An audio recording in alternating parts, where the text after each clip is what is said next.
श्रीपाद श्रीवल्लभ चरित्रामृत श्रीपादराजं शरणं प्रपद्ये श्रीपादराजं शरणं प्रपद्ये। श्रीपाद श्रीवल्लभ चरित्रामृत अध्याय पहिला। श्री व्याघ्रेश्वर शर्मांचा वृत्तांत। श्री महागणपती, श्री महासरस्वती, श्री कृष्ण भगवान, सर्व चराचरवासी देवी देवता आणि सकल गुरु परंपरेच्या चरणी नतमस्तक होऊन मी त्या अनंतकोटी ब्रह्मांड नायक श्री दत्तप्रभूंच्या कलियुगातील श्रीपाद श्रीवल्लभ स्वामींच्या अवतार लीलांचे वर्णन करण्याचा संकल्प केला आहे।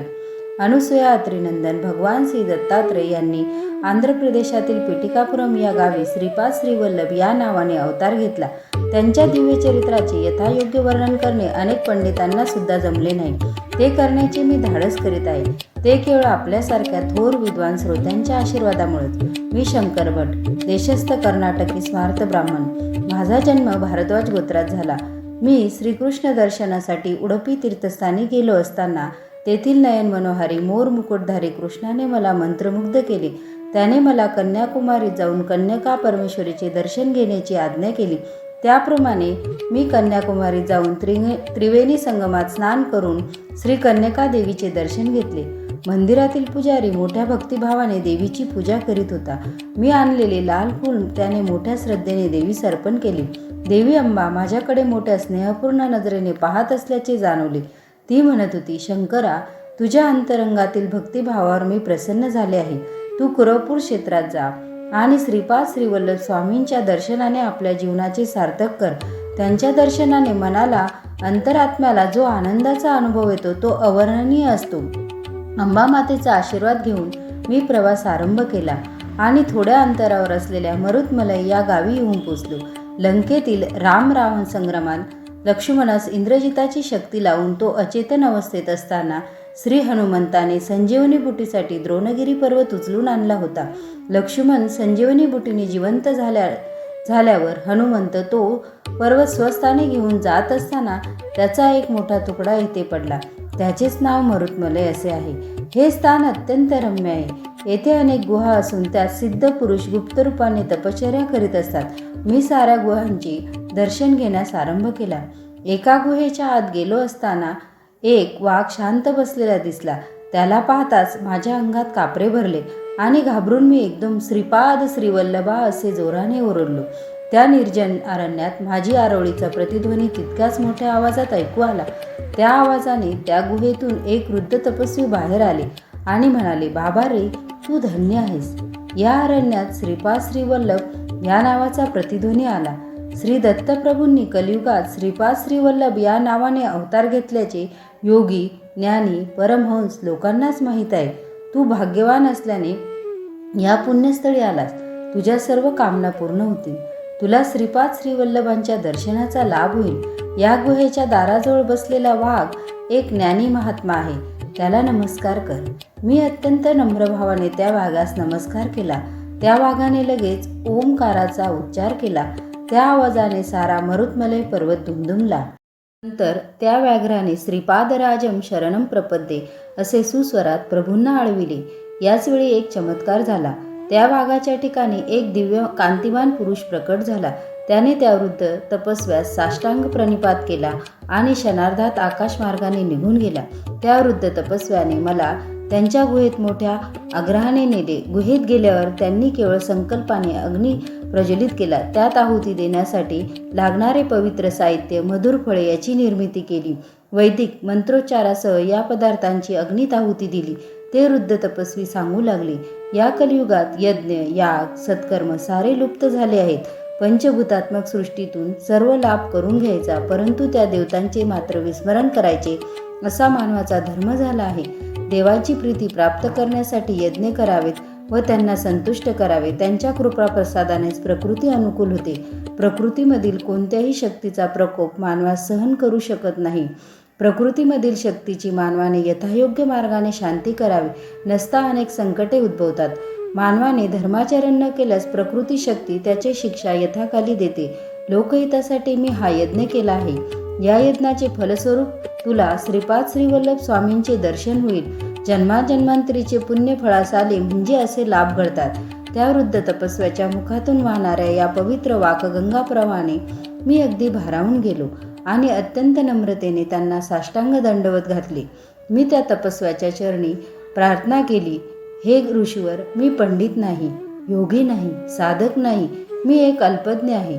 माझ्या मनातील संदेहाची निवृत्ती करून आपण आपला वरदहस्त माझ्या मस्तकी ठेवावा. त्या महापुरुषाने माझ्या शंकेचे समाधान करण्याचा मनोदय दर्शवला. मी म्हटले, हे सिद्ध मुनिवर्या, मी कन्यका देवीचे दर्शन घेताना देवीने सांगितले होते की कुरवपुरी जाऊन श्रीपाद श्रीवल्लभ स्वामींचे दर्शन घ्यावे. मी येथे जाण्यासाठी निघालो असताना मार्गात आपले हे व्याघ्ररूपी महात्वांचे दर्शन झाले. ते कोण होते?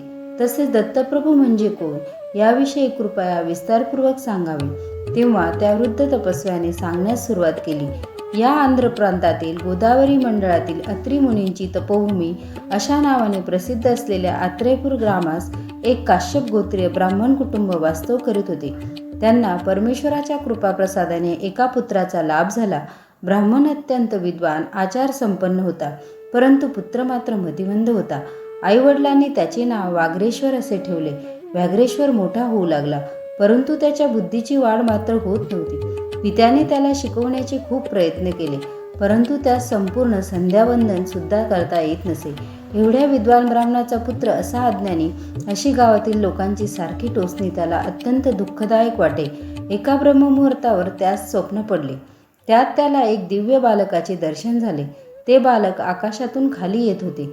त्याचे चरण कमल भूमीस लागतात भूमीसुद्धा दिव्य कांतिमान झाली. तो बालक हळूहळू पावले टाकीत वाग्रेश्वराकडे आला आणि म्हणाला, मी असताना तुला भय कशाचे? या ग्रामाचे व माझे ऋणानुबंध आहे. तू हिमालयातील बद्रिकारण्यात जा, तेथे तुझे सारे शुभ होईल. एवढे सांगून तो बालक अंतर्धान पावला. त्या दिव्य बालकाच्या संदेशानुसार वाग्रेश्वर शर्मा हिमालयातील बद्रिकारण्यात जाण्यास निघाला. मार्गात त्यास अन्न पाण्याची काहीच अडचण पडली नाही. श्री दत्त कृपेने त्याला वेळेवर अन्नपाणी मिळे. मार्गात एक कुत्रा भेटला व तो त्याच्याबरोबर बद्रीवनापर्यंत सोबत होता. या प्रवासात त्यांनी उर्वशी कुंडात स्नान केले. याच वेळी एक महात्मा आपल्या शिष्य समुदायासह उर्वशी कुंडात स्नानासाठी आले. व्याघ्रेश्वराने त्या गुरुवर्यांना साष्टांग नमस्कार केला आणि माझे शिष्यत्व स्वीकारावे अशी नम्र प्रार्थना केली. त्या महान गुरुवर्याने शिष्य करून घेण्याचे मान्य केले आणि आश्चर्य असे की तत्काळ बरोबर आलेले ते कुत्रे अंतर्धान पावले. त्यावेळी ते महात्मा म्हणाले, हे व्याघ्रेश्वरा, तुझ्याबरोबर आलेला तो श्वान तुझ्या पूर्वजन्मात केलेल्या पुण्याचे द्योतक होते. त्याने तुला आमच्या स्वाधीन करून ते अंतर्धान पावले. श्रीपाद श्रीवल्लभ स्वामींच्या कृपेमुळेच तू येथे आलास आणि या पुण्यप्रद कुंडात स्नान करू शकलास. ही नरनारायणाच्या वास्तव्याने पुनीत झालेली तपोभूमी आहे. यावर व्याघ्रेश्वर म्हणाला, हे गुरुदेवा, श्रीपाद श्रीवल्लभ कोण आहेत? त्यांनी माझ्यावर एवढी कृपा का केली? गुरुदेव म्हणाले, ते साक्षात दत्त प्रभूच आहेत. त्रेतायुगात भारद्वाज महर्षींनी सवित्र काटक जयन नावाचा महायज्ञ श्री क्षेत्र पीठिकापुरम येथे संपन्न केला होता. या प्रसंगी शिवपार्वतींना आमंत्रित केले होते. त्यावेळी शिवांनी महर्षींना आशीर्वाद दिला की तुमच्या कुलामध्ये अनेक महात्मा, सिद्ध पुरुष, योगी पुरुष अवतार घेतील. जन्माच्या पुण्यकर्माने दत्तभक्तीचा अंकुर फुटतो व तो पुढे सातत्याने वाढत गेल्यास श्रीपाद श्रीवल्लभ स्वामींचे दर्शन होते. त्यांच्या चरणस्पर्शाचे संभाषणाचे भाग्य लाभते. हे व्याघ्रेश्वरा, तुझ्यावर स्वामींची कृपा झाली आहे. मी आता माझ्या गुरुदेवांच्या दर्शनासाठी जात आहे. पुन्हा 1 वर्षाने येईल. तुम्ही तुमच्या गुहेत आत्मज्ञान प्राप्तीसाठी तपश्चर्या करावी. असे सांगून ते महान गुरुदेव द्रोणगिरी पर्वताकडे गेले. व्याघ्रेश्वर गुहेत ध्यान करू लागला, परंतु त्याचे सारे ध्यान व्याघ्र रूपाकडेच असे. याचा असा परिणाम झाला की त्याला इच्छित असलेले वाघाचे रूपच प्राप्त झाले. 1 वर्षाचा काळ उठला. गुरुदेव यात्रा करून परत आले. त्यांनी सर्व गुहा बघितल्या. प्रत्येक शिष्याच्या 1 वर्षात झालेल्या प्रगतीचा ते आढावा घेत होते. एका गुहेच्या आत गेले. तेथे त्यांना एक वाघ ध्यानस्थ बसलेला दिसला. त्यांना अत्यंत आश्चर्य वाटले. त्यांनी अंतर्ज्ञानाने ओळखले की तो वाघ दुसरा कोणी नसून व्याघ्रेश्वरच आहे. व्याघ्र रूपाचे सतत ध्यान केल्याने त्याला वाघ रूपच प्राप्त झाले हे त्यांनी जाणले. त्यांनी त्याला आशीर्वाद देऊन ओंकाराचा मंत्र शिकवला व श्रीपादराजम शरणम प्रपद्ये हा मंत्र जपण्यास सांगितले. गुरु आज्ञेनुसार व्याघ्रेश्वर त्या रूपातच मंत्राचा जप करू लागला.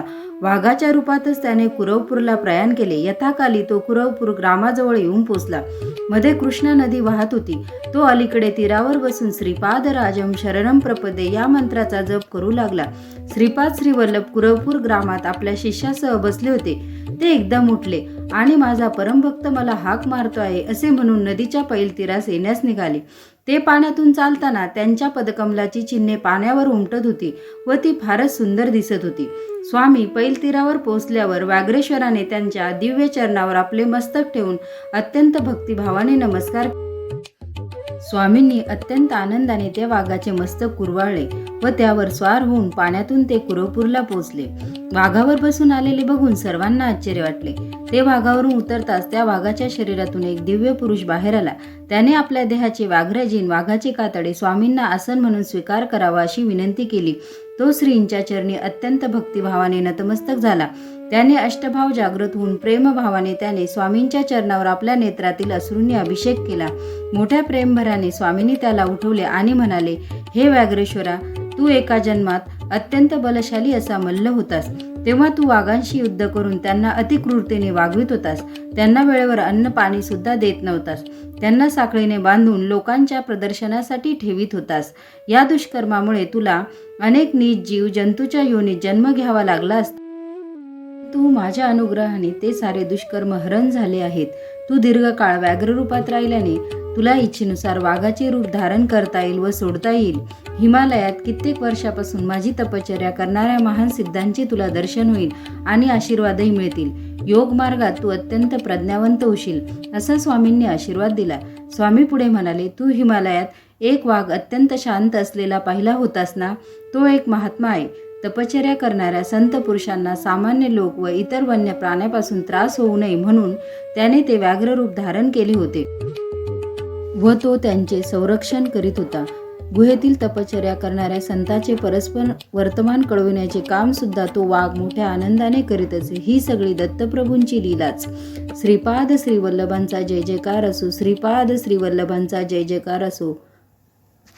फलश्रुती, घरात शांती नांदते, सुखाची